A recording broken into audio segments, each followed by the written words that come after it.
नमस्कार, आप देख रहे हैं एबीएन न्यूज प्लस। आपके साथ मैं हूं ज्ञानेंद्र पांडे ज्ञानी। शिक्षित बेरोजगारों को लोन देने के लिए सरकार तरह तरह की योजनाएं चलाती है, लेकिन इस लोन में जिस तरह से बैंक के अधिकारियों द्वारा खेल किया जाता है, शिक्षित बेरोजगारों से धन उगाही की जाती है, जो सब्सिडी मिलता है विभिन्न योजनाओं में वह डकार जाते हैं बैंक के अधिकारियों। कुछ इसी डील के तहत उनका लोन होता है।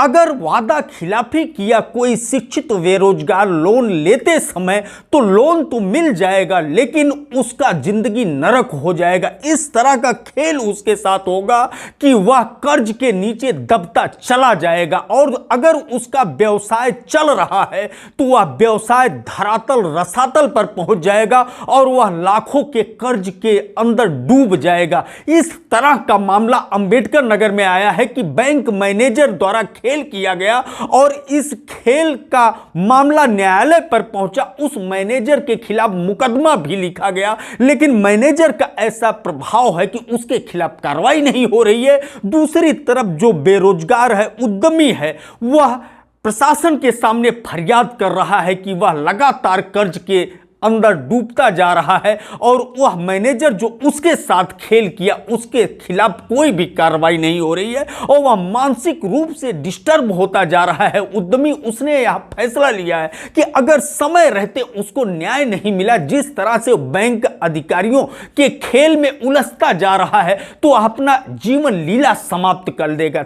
चलते हैं सीधे उस पीड़ित के पास जो डीआर इंटरप्राइजेज का मालिक है, ई रिक्शा मैन्युफैक्चरिंग का यूनिट चलाता है। सुधांशु पांडे क्या कुछ कह रहा है। सर, यूको बैंक के मैनेजर ने पैसे लिए पीएमईजीपी लोन के लिए, लोन भी नहीं किया, पैसे लेके भाग गए। एनआईए का मुकदमा किया, दुकान से सामान भी कुछ उठाया, दुकान से भी पैसे लेके टोटल 8,26,000 लेके भागे हैं। 9 लाख रुपए का एनपीए लोन किया हुआ है अभी तक, और लोगों से परेशान करवा रहे हैं, किसी से सामान उठवा रहे हैं तो कहीं धमकियां दिलवा रहे हैं। फर्जी केस भी किया हुआ है एनआईए एक्ट का, जिसमें बिना सुलह समझौता के इस लोक अदालत में दिखा के समझौता किया गया, जहां पे हमारा कोई भी सिग्नेचर नहीं है। और जो चेक ये लगा के किए हैं उसको चेक को किसी भी खाते में लगा भी नहीं है, फर्जी पेपर पे इन्होंने मेमो बना के डाला हुआ है। 1.5 साल से लगातार हम पूछ रहे हैं, कोई जितनी भी रिपोर्ट है, चाहे सीएम पोर्टल पे हो, चाहे पीजी पोर्टल पे हो या राष्ट्रपति को जहां भी भेजा गया, हर जगह अलग अलग रिपोर्ट लगाई गई है। बैंक के अधिकारियों यानी बैंक मैनेजर द्वारा किए जा रहे खेल से पीड़ित सुधांशु पांडे, जो ई रिक्शा मैन्युफैक्चरिंग का यूनिट चला रहा था, अच्छा खासा चल रहा था, डीआर इंटरप्राइजेज का एक स्थान था अंबेडकर नगर में, लेकिन वह प्रधानमंत्री रोजगार यानी पीएमजीपी योजना के तहत लोन की डिमांड किया यूको बैंक से, और जो सब्सिडी मिलता है उसमें हिस्सेदारी की मांग किया।